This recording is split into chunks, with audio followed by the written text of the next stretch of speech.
नमस्कार दोस्तों, मेरा नाम है रिंकू। आप देख रहे हैं रेगा फ्लिक इन्फो। जब से एनडीटीवी का आर्टिकल आया कि एज ए एसेट इंडिया में बिटकॉइन यहाँ पे रेगुलेट होगा, तब से बहुत सारे ऐसे आर्टिकल निकल के आ रहे हैं जहाँ पे सबसे ज्यादा जो इम्पोर्टेंट टॉपिक है वो है यहाँ पे प्राइवेट वॉलेट एंड यहाँ पे जो इंटरनेशनल एक्सचेंज है वो। आप इंटरनेशनल एक्सचेंज पे ना तो आपका जो फंड है वो रख पाएंगे, यानी कि कोई भी होल्डिंग्स नहीं रख पाएंगे आप, एंड यहाँ पे जो प्राइवेट वॉलेट है उस पे भी आप आपका फंड यहाँ पे नहीं रख पाएंगे। सिर्फ जो इंडियन एक्सचेंज है उन्हीं पे आपको यहाँ पे फंड रखना होगा एंड जो इंडियन एक्सचेंज है उनको यहाँ पे सेबी रेगुलेट करेगा। अब यहाँ पे ये जो प्राइवेट वॉलेट है यानी कि आपका जो फंड है वो आपको एक्सचेंज पे रखना होगा। अब यहाँ पे आज की इस वीडियो में जानेंगे बहुत ही डिटेल में कि डिसेंट्रलाइज वॉलेट क्या होते हैं, सेंट्रलाइज वॉलेट क्या होते हैं, डिसेंट्रलाइज एक्सचेंज क्या होते हैं और सेंट्रलाइज एक्सचेंज क्या होते हैं, डिसेंट्रलाइज एंड सेंट्रलाइज वॉलेट्स में एंड सिंपली एक्सचेंज में क्या डिफरेंट होता है, एंड डिसेंट्रलाइज एंड सेंट्रलाइज जो एक्सचेंज है या वॉलेट है हमारे लिए अच्छा कौन सा है सिंपली यहाँ पे, एंड जो डिसेंट्रलाइज एंड सेंट्रलाइज एक्सचेंज है उन दोनों में से हमको कौन सा यूज करना चाहिए। एंड लास्ट में मैं आपको जो कुछ टिप्स है सिंपली वो भी बताने वाला हूँ एंड सिंपली इन दोनों के फायदे और नुकसान भी बताने वाला हूँ। सबसे पहले अगर इस आर्टिकल की बात करें यहाँ पे कि जो प्राइवेट वॉलेट है वो आप एक्सेस नहीं कर पाएंगे। सबसे पहले तो अभी यहाँ पे बिल आया नहीं है, ठीक है, तो हो सकता है कि यहाँ पे जो ये आर्टिकल हो ये बिल आने के बाद में यहाँ पे बिल्कुल ही गलत हो जाए, या हो सकता है कि गवर्नमेंट चाहती हो कि नहीं हम पूरा रिकॉर्ड रखना चाहते हैं।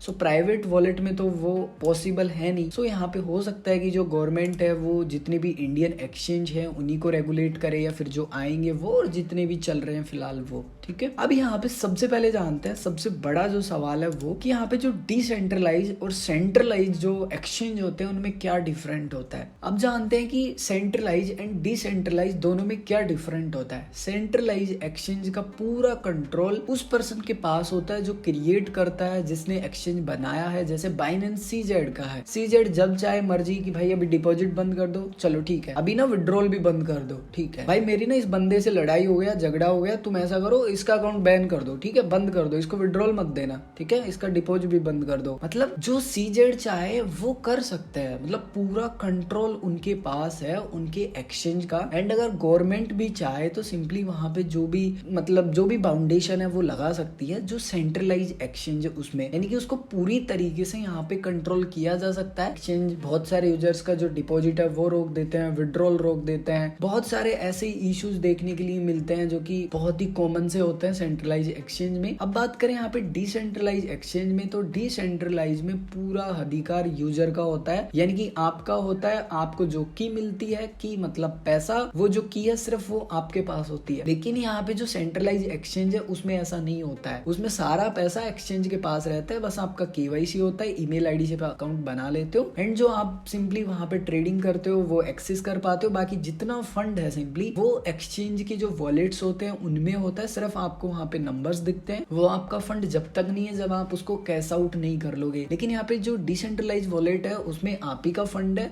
आपके पास की है, जब तक आपका फंड है, अगर की खो दिया तो फंड भी खो दिया। सेकंड पॉइंट ये है कि अगर आप सेंट्रलाइज एक्सचेंज यूज करते हैं सो आपको वहां पे केवाईसी करनी होगी। केवाईसी करना मैंडेटरी है, अदरवाइज आप वहां पे डिपॉजिट विड्रॉल ट्रेडिंग नहीं कर पाएंगे। अब केवाईसी मैंडेटरी क्यों है सेंट्रलाइज एक्सचेंज में? सपोज दैट मैंने सेंट्रलाइज एक्सचेंज में अकाउंट बनाया, वजीरेक्स, बिटबीएनएस, कॉइनडीसीएक्स, किसी में भी बनाया, बाइनेंस में बनाया, मैंने वहां पे सपोज दैट अपनी केवाईसी की, मुझे किसी ने 5 बिटकॉइन भेज दिए। तो यहाँ पे क्या हो सकता है कि आपने एकदम से 5 बिटकॉइन डिपॉजिट कर दिए, एक्सचेंज पूछेगा भाई कहाँ से आए, और अगर एक्सचेंज को लगता है जो आप जवाब दे रहे हो उसमें वो कंफर्टेबल नहीं है, अब यहाँ पे एक्सचेंज है वो आपकी बातों से सहमत नहीं होता है, आपकी बातें उनको नहीं समझ आती है, या उनको लगता है कि आप फ्रॉड करने की कोशिश कर रहे हो, ये बिटकॉइन बेच के आप इन पैसों का मिसयूज करने वाले हो, उस कंडीशन में एक्सचेंज ये करेगा कि आपकी केवाईसी तो ऑलरेडी है, सारी डिटेल्स उनके पास है, वो यहाँ पे आपकी जो इन्फॉर्मेशन है वो जो गवर्नमेंट है उनको यहाँ पे प्रोवाइड करवा देंगे। एंड जो सेंट्रलाइज एक्सचेंज है उसमें जो गवर्नमेंट है उसका भी काफी बड़ा रोल होता है, जिस भी कंट्री में जो एक्सचेंज है वो चलता है, क्योंकि ऑफकोर्स हर एक्सचेंज की जिम्मेदारी होती है कि वो मनी लॉन्ड्रिंग या फिर जो टेररिज्म है है उस पे कंट्रोल पाए। सो यहाँ पे सेंट्रलाइज एक्सचेंज में अगर कुछ ऐसा होता है तो एक्सचेंज यहाँ पे जो गवर्नमेंट है उसको रिपोर्ट कर देता है। लेकिन अगर वही बात करें डिसेंट्रलाइज एक्सचेंज में, तो यहाँ पे केवाईसी की जरूरत नहीं होती है। तो यहाँ पे हम ये बोल सकते हैं कि जो बहुत सारे ऐसे हैकर्स होते हैं वो यहाँ पे जो डिसेंट्रलाइज वॉलेट है वो ज्यादातर यूज करते हैं। इनकी ट्रैकिंग काफी ज्यादा कॉम्प्लिकेटेड होती है। सो यहाँ पे जो यूजर्स है उनका यहाँ पे नाम रिवील नहीं होता है। तो यहाँ पे थोड़ा सा ये एक जो पॉइंट है वो कंसिडर करने का रहता है हर गवर्नमेंट की नजर में। सो हो सकता है इसी वजह से यहाँ पे जो इंडियन गवर्नमेंट है वो यहाँ पे अलाउ नहीं करे जो प्राइवेट वॉलेट्स हैं वो। यहाँ पे जो थर्ड पॉइंट है वो काफी ज्यादा इंपॉर्टेंट है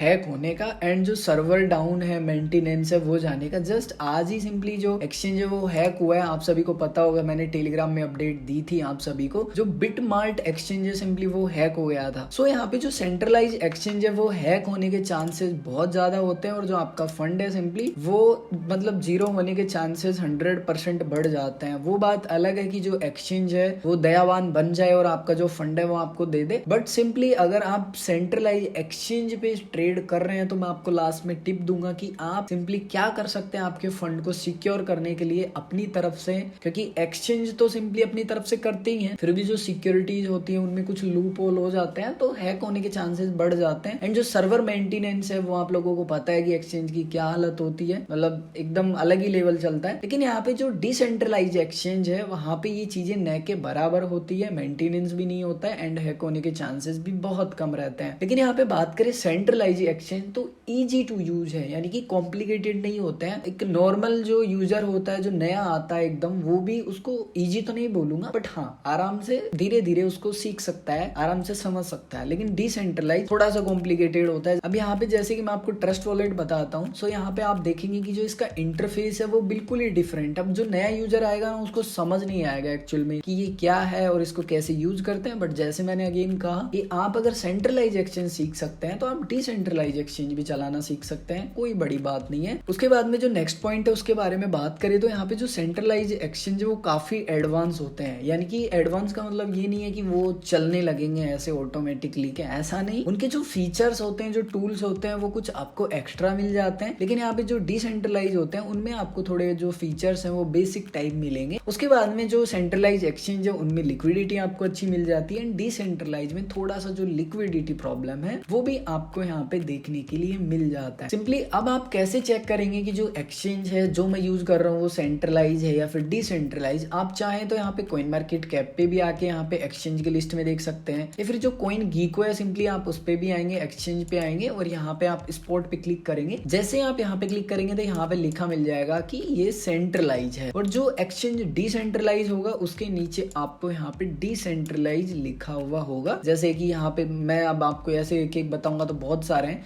यहाँ पे ये जितने भी एक्सचेंज है यहाँ पे देखो ये सारे यहाँ पे डिसेंट्रलाइज एक्सचेंज है, ठीक है। यानी कि आपको जो की है वो मिलता है, आपको की मिल गया, आप अपने फंड के मालिक हो। सो यहाँ पे ये क्लियर हो चुका है कि डिसेंट्रलाइज एंड सेंट्रलाइज एक्सचेंज क्या होते हैं, डिसेंट्रलाइज एंड सेंट्रलाइज दोनों में क्या डिफरेंट होता है, डिसेंट्रलाइज एंड सेंट्रलाइज में दोनों में से कौन सा अच्छा है आप अब तक शायद समझ गए होंगे। जैसे मान लीजिए मेरे पास 10,000 रुपए 10,000 रुपीज है, ठीक है। तो ये सही है कि मैं 10,000 रुपीज अपनी जेब में लेके घूमूंगा या फिर बताऊंगा कि देखो मेरे पास 10,000 रुपीज है, मेरे पास 10,000 रुपीज है, ऐसे चली करूंगा? मैं बिल्कुल नहीं करूंगा। मुझे जितनी जरूरत है 100 रुपीज 200 रुपीज उतना जेब में रखूंगा, एंड सिंपली बाकी का है वो घर में, बैंक में या फिर उसके स्टॉक्स परचेज कर लूंगा, कुछ भी। तो ऐसा सही है कि मेरा टोटल पोर्टफोलियो 10,000 का है, मैं जो सेंट्रलाइज एक्सचेंज है उसमें जाके जमा करा दूंगा, ऐसा कोई नहीं करता है। सो जो सेंट्रलाइज एक्सचेंज होते हैं वहां पे सिर्फ हम उतना फंड रखते हैं जिसकी हमको जरूरत है, जिससे हम ट्रेड करना चाहते हैं, ठीक है। ऐसा नहीं है कि भाई पूरा फंड हम वहां पे ले जाके सिंपली अपना रख देंगे, ऐसा कोई भी नहीं करता है। सो आप ये समझ गए होंगे कि आपके लिए कौन सा बेस्ट। लेकिन अगर ये लॉ निकल के आता है इंडिया में कि आप प्राइवेट वॉलेट यूज नहीं कर पाएंगे, वैसे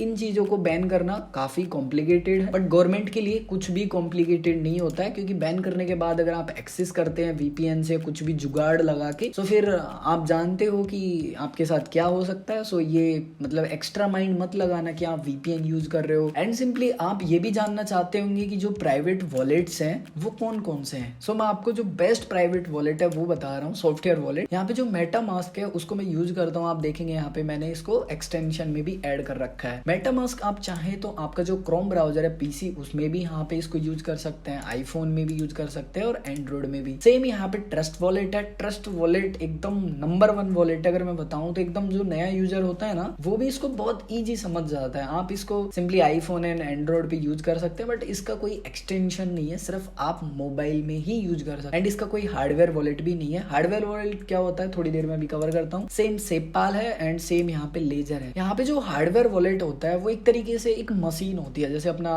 क्या बोलते हैं मोबाइल होता है ना, ऐसा होता है। ठीक है, ऐसा आपको दिख। यहाँ पे जो हार्डवेयर वॉलेट होता है वो आपके ब्लूटूथ से कनेक्ट हो जाता है। यहाँ पे गवर्नमेंट कैसे बैन करेगी आई डोंट नो, क्या लॉजिक होगा उन सब चीजों के पीछे आई डोंट नो, वो आने वाले टाइम में ही हम देखेंगे। यहाँ पे एक और पॉइंट है जो कि काफी ज्यादा इंपॉर्टेंट है, जो कि है फीस को लेके, विड्रॉल फीस को लेके। सेंट्रलाइज एक्सचेंज में जैसा कि एक्सचेंज चाहे अपने मन मुताबिक यहाँ पे जो भी फी है वो यहाँ पे आपसे ले सकता है। आप बोल सकते हो ट्रांजैक्शन फी बोल सकते हो, गैस फीस बोल सकते हो, कुछ भी, बट डिसेंट्रलाइज में ऐसा नहीं होता है। अब बात करते हैं इस वीडियो के बोनस पार्ट की, कुछ टिप्स जो कि आप चाहें तो आप इम्प्लीमेंट कर सकते हैं, अदरवाइज इग्नोर भी कर सकते हैं। आप इन पे सोच भी सकते हैं, विचार कर सकते हैं, आपको अच्छा लगे तो आप इनको देख लीजिएगा अपने हिसाब से। मेरा पोर्टफोलियो है और मेरे लिए वो 1 लाख रुपए इतना इंपॉर्टेंट है, मतलब बहुत ज्यादा, मतलब मेरा पूरा वही है, मतलब वो मेरी जिंदगी आप ये समझ लो।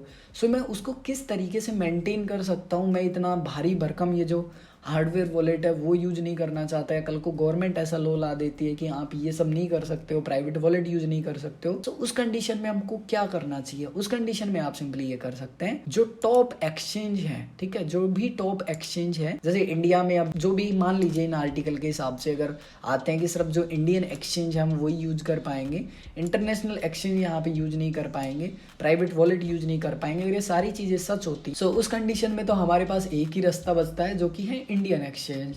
ऑफ कोर्स अगर ऐसा लो आएगा तो आज तो 4-5 एक्सचेंज है, कल को 10 होंगे, 20 होंगे, 50 होंगे। अब जैसे कि इंडियन एक्सचेंज की बात करूं मैं, जो कि मैं मानता हूं और जो मैं यूज करता हूं, सिर्फ मैं यहाँ पे जो एक्सचेंज है वो यूज करता हूँ। यहाँ पे जो फर्स्ट नंबर पे है मेरा वो है CoinDCX एंड जो सेकंड नंबर पे मैं यूज करता हूँ यहाँ पे है WazirX एंड मैं यहाँ पे जो थर्ड नंबर है उस पे यूज करता हूँ BitBNS। मैं जब खुद यूज कर लेता हूँ, जब मुझे खुद लगता है कि हाँ ये एक्सचेंज बहुत अच्छा है और मैं इनको सालों से यूज कर रहा हूँ, सो मैं आपको ये सजेस्ट कर सकता हूँ। बाकी आप अपनी खुद की और रिसर्च कर सकते हैं। यहाँ पे जो WazirX है वो बहुत अच्छा एक्सचेंज है, CoinDCX बहुत अच्छा एक्सचेंज है एंड BitBNS भी बहुत अच्छा एक्सचेंज है। यहाँ पे अब जैसे कि मैंने कहा कि आपका जो टोटल पोर्टफोलियो है वो 1 लाख रुपीज है। सो आप क्या कर सकते हैं कि आपका जो टोटल पोर्टफोलियो है उसको डिवाइड कर सकते हैं। जैसे आप चाहें तो 50-50 भी कर सकते हैं, आप चाहे तो 30-50-20, जैसा आपको अच्छा लगे अपने हिसाब से। आप सिंपली जिस एक्सचेंज में ज़्यादा कंफर्टेबल है, आपको इजी टू यूज लग रहा है, उस हिसाब से आप अपने मन मुताबिक यहाँ पे जो फंड है वो ट्रांसफर कर सकते हैं। सेकंड पॉइंट ये है कि आप जो भी एक्सचेंज यूज कर रहे हैं उसमें जो आपका ईमेल आईडी लगा होता है, ठीक है, जो भी आप ईमेल आईडी यूज कर रहे हो वो ईमेल आईडी यूज करो जो कि पब्लिक नहीं हो, यानी कि दुनिया से उसका कोई रिश्ता नाता नहीं हो, यानी कि ऐसी ईमेल आईडी जो आपके और एक्सचेंज के अलावा किसी को नहीं पता। उस ईमेल आईडी पे आपको 2FA रखना है, गूगल ऑथेंटिकेटर रखना है और मोबाइल का भी जो 2FA होता है वो लगा के रखना है। स्पैम जो मैसेज आते हैं आपको आता है कि $100 $200 बाइनेंस दे रहा है, CoinDCX दे रहा है, BitBNS, WazirX, कोई भी एक्सचेंज दे रहा है, सबसे पहले तो उस पर क्लिक करो एंड डिलीट कर दो। उसके लिंक पे ही क्लिक मत करो, ठीक है, उसको डिलीट मार दो, उसको इग्नोर कर दो जैसे कि आपको कुछ आया ही नहीं, पता ही नहीं हो, ठीक है। सो उसको भी आपको हमेशा ध्यान रखना है कि जो स्कैमर्स हैं उनसे बच के रहना है। सो अगर आपने इतना भी कर लिया तो आप खुद की तरफ से तो एटलीस्ट जो आपका फंड है वो सेव कर रहे हो किसी भी एक्सचेंज में, चाहे वो इंडियन हो, चाहे इंटरनेशनल हो, चाहे आप हार्डवेयर वॉलेट यूज करें। आपका जो प्राइवेट की है वो कभी भी कोई भी हार्डवेयर वॉलेट या फिर जो भी सपोर्ट टीम है वो कभी आपसे नहीं मांगते कि लाओ भाई आपका की दे दो, आपके वॉलेट में प्रॉब्लम हो गई। तो ये चीज़ें आपको हमेशा ध्यान रखनी है अगर आपको जो आपका पैसा है वो बचाना है तो। आई होप गाइस कि आप सभी को वीडियो अच्छा लगा होगा। आई डोंट नो कि वीडियो कितना बड़ा हो गया। अगर आपने वीडियो यहाँ तक देखा है सो प्लीज़ इस वीडियो को आप लाइक कीजिए एंड कमेंट कीजिए कि आपको ये वीडियो कैसा लगा। मैं मिलूंगा एक और ऐसे ही इंटरेस्टिंग वीडियो में, तब तक के लिए जय हिंद, वंदे मातरम, हंसते रहिए, मुस्कुराते रहिए।